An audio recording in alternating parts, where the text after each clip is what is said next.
Gue Sally, seorang mahasiswi baru dari salah satu universitas di Sumbawa, Nusa Tenggara Barat. Yap, gue baru aja keterima di kampus ini. Perjalanan yang sangat panjang banget dari kota gue, yaitu Tangerang Selatan, yang mengharuskan gue menempuh dengan bis antar pulau.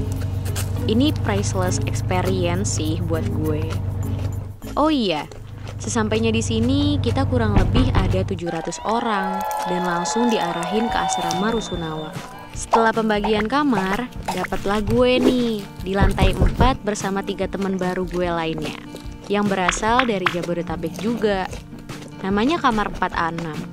Ini pertama kalinya dalam hidup gue jauh dari rumah dan orang tua.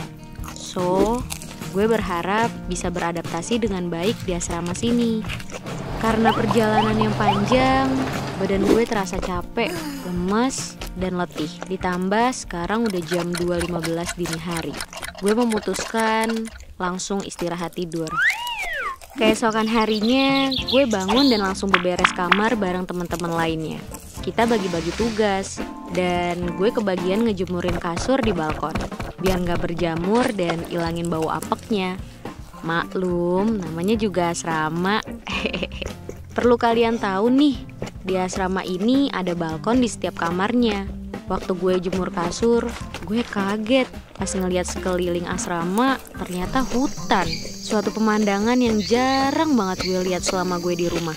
Soalnya kalau di daerah rumah gue mah kanan kiri udah bangunan semua. Sisi baiknya adalah gue bisa ngeliat pemandangan yang indah banget. Bukit-bukit, pohon masih asri, ditemenin suara burung, syahdu. Tapi saat itu gue sadar, agak serem juga ya kalau udah malam. Mau nyari cilung juga kagak bakalan ketemu ini mah. Alah, tapi gue berusaha ambil sisi baiknya aja deh. Siapa tahu nggak seserem yang gue bayangin. Siapa tahu ada marsupial lucu yang datang sambil teriak huba huba. Udahlah, daripada ngaco, cus gue balik ke kamar. Karena perkuliahan masih 1 minggu lagi, alhasil gue harus pinter-pinter buat ngabisin waktu. Mayan kan, hitung-hitung nyegerin badan dan pikiran sebelum kuliah. Jadi sore abis asar kita berempat mutusin buat main Uno. Kebetulan teman gue Dita bawa tuh dari rumahnya. Sambil main kita makan mie bareng tuh, biar gak perlu ribet-ribet kan cari makan di luar. Lagi asik-asik main, gak ada angin, gak ada kuota. Tiba-tiba pintu lemari kebuka sendiri. Emang sengkek banget sih tuh lemari, kudu diganjel kertas gitu baru bisa rapet. Kita kan jadi kaget ya, semua yang ada di kamar saling lihat-lihatan karena heran, kok bisa kebuka sih? Temen gue terpaksa beraniin diri buat nutup lagi sambil bilang, angin kali ya, dah lah main lagi. Akhirnya kita lanjut main dah tuh. Gak berselang lama tuh pintu lemari kebuka lagi dong. Temen gue yang tadi nutup malah kabur duluan sambil teriak, anjrit. Sontak suasana yang awalnya seru mendadak jadi ngeri. Kita semua ke-trigger tanpa perlu kode-kodean. Semuanya langsung kabur ke arah koridor. FYI, di tiap lantai itu ada security-nya gitu guys. Ya, tapi lebih kayak ke pengawas asrama sih. Soalnya yang jaga itu juga masih mahasiswa, tapi senior gitu guys. By the way, yang jaga itu namanya Kasabil. So, karena kita lari-larian gak jelas dan tentu aja nih ya berisik pemirsa, akhirnya nih ditanyain deh sama si Hello Kitty. Kok Hello Kitty? Security maksudnya. Ada apaan nih rame-rame? Kita ceritain aja deh tuh semuanya. Kasabil pun mengangguk paham. Oh alah, tenang aja, angin kali. Ya udah sana masuk kamar lagi. Ini udah mau maghrib juga kan? Kasabil berusaha nenangin kita semua. Gue sih posisinya tetap mikir positif ya. Gue juga takut gara-gara ke-trigger temen gue aja sih. Makanya jadi ikutan lari. Padahal mah gue berani. Canda berani. Akhirnya kita semua balik masuk ke kamar. Temen gue yang sebenarnya masih takut sok ngeberaniin diri. Pas masuk ngomong assalamualaikum sekenceng-kencengnya. Di tiap sudut ruangan dia assalamualaikumin sama dia. Gue sih ngelihatnya lucu ya, Takutnya ntar ada yang jawab, "Waalaikumsalam." Kan repot juga. Gak terasa jam nunjukin pukul 11 malam. Gue dan teman-teman bersiap untuk tidur. Gue dan temen gue lainnya gak bisa tidur karena posisi lampu belum mati nih. Ternyata si Dita gak bisa tidur dalam keadaan gelap. Alhasil kita berunding dah tuh. Udah, matiin aja lampunya, aman kok. Besok gue maskerin deh, pakai skincare gue deh sekalian. Pada nyaut dah tuh semua. Emang sialan temen-temen gue. Giliran diiming-imingi skincare aja baru mau. Berhasil juga emang rayuan maut gue. Mati juga kan tuh lampu. Akhirnya semua pun tertidur. Gue berdoa semoga gue mimpi injinin BTS.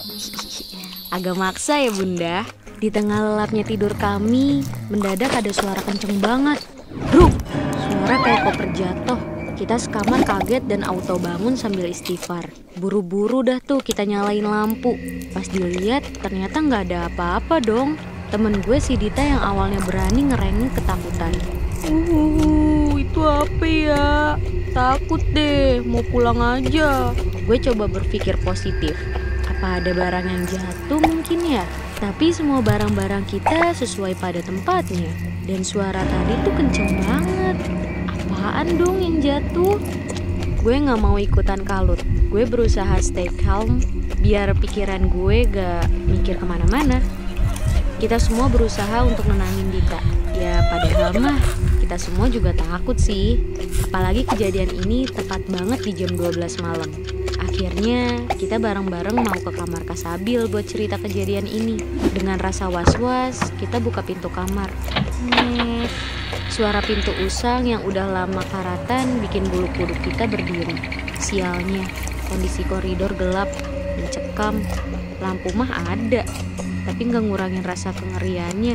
Karena dirasa gak yakin buat keluar, akhirnya kita mutusin untuk ceritanya besok aja deh. Dan kembali nenangin diri di kamar. Setelah beberapa menit menenangkan diri, akhirnya kami mulai mengantuk dan memutuskan untuk tidur dengan keadaan lampu menyala. Gue yang ngantuk pun mulai terlelap, tapi baru aja mata merem, udah ada suara kaki yang naik turun tangga. Gue gak salah denger kan? Gue mau cek temen-temen gue masih melek apa tidur aja gak berani. Jadi gue paksain tetap merem dan berusaha tidur. Duk, duk, duk, duk. Suara langkah kakinya tuh ganggu banget. Dan gue yakin ini gak satu orang, tapi banyak banget suara kaki yang gue denger. Pas gue coba iseng beraniin diri buat melek, ternyata teman sekamar gue udah pada bangun di kasurnya masing-masing. Semua yang ada di ranjang atas pun pada turun. Kita saling berpelukan dan berdoa. Semua doa udah gue baca. Bahkan doa makan juga gue baca, saking mentoknya mau baca apaan. Malam ini terasa panjang. Kuliah aja belum, cobaannya udah bikin stres. Akhirnya gue sama temen-temen gue bener-bener gak bisa tidur sama sekali. Sampai azan subuh berkumandang, kita baru bisa tidur. Keesokan harinya, kita sekamar kecapean dan ngerasa gak enak badan. Mungkin karena kurang tidur kali ya. Awalnya, gue dan temen-temen gue mau ceritain ini semua ke Kasabil. Cuma di hari itu kita sama sekali gak ketemu sama dia. Ternyata dia lagi sibuk di kampus ngurus ospek. Akhirnya kita mutusin buat gak cerita ini ke siapapun. Karena khawatir bikin yang lainnya takut dan malah jadi gak kondusif. Karena kondisi badan gue dan temen sekamar gue lagi sakit, akhirnya mereka semua tepar buat tidur siang. Tapi gue memilih untuk tetap beraktivitas. Jujur, bakalan bosen kalau tiduran doang di kamar. Meskipun badan rasanya tuh gak enak banget, pegel gitu deh rasanya. Siang itu gue lapar dan mutusin buat cari cemilan di kantin asrama. Perut udah kenyang, hati pun udah tenang. Gue balik nih ke kamar. Pas gue buka pintu, gue kaget lihat temen gue tiga-tiganya kayak kaku gitu. Sumpah, kanebo kering aja gak sekaku ini loh. Entah kenapa, gue yakin mereka seakan mau bergerak tapi gak bisa. Dan kondisi mata mereka tuh merem semua. Perasaan gue yang gak karuan seakan memaksa diri gue buat bertindak bangunin mereka semua. Bangun, bangun! Istighfar! Gue teriakin mereka semua. Mata mereka melek tapi pada melotot. Gue sebenarnya takut. Tapi masa iya sih gue tega ninggalin temen sekamar gue? Akhirnya mereka semua bangun dengan napas yang ngos-ngosan, keringetan, dan ketakutan. Mereka cerita kalau mereka ngerasain ketindihan alias rep-repan. Gila ya, siang bolong gini temen-temen gue digangguin setan. Mana ramean pula ketindihannya. Di saat bersamaan, tiba-tiba ada sesuatu yang kelempar ke arah kasur. Gubrak! Gue yang kaget ngeliat ternyata itu adalah Al-Quran. Astagfirullah, gue beneran takut banget ini. Gak percaya dengan apa yang gue lihat barusan. Terus Dita teriak kayak orang kesurupan sambil nunjuk ke arah atas lemari. Dia teriak, pergi, pergi kamu, pergi. Kedua teman gue berusaha nenangin Dita dengan dibawa keluar kamar. Gak pakai lama, gue langsung lari-lari nyari Kasabil. Ketiga teman gue nyusul termasuk Dita yang mukanya pucet.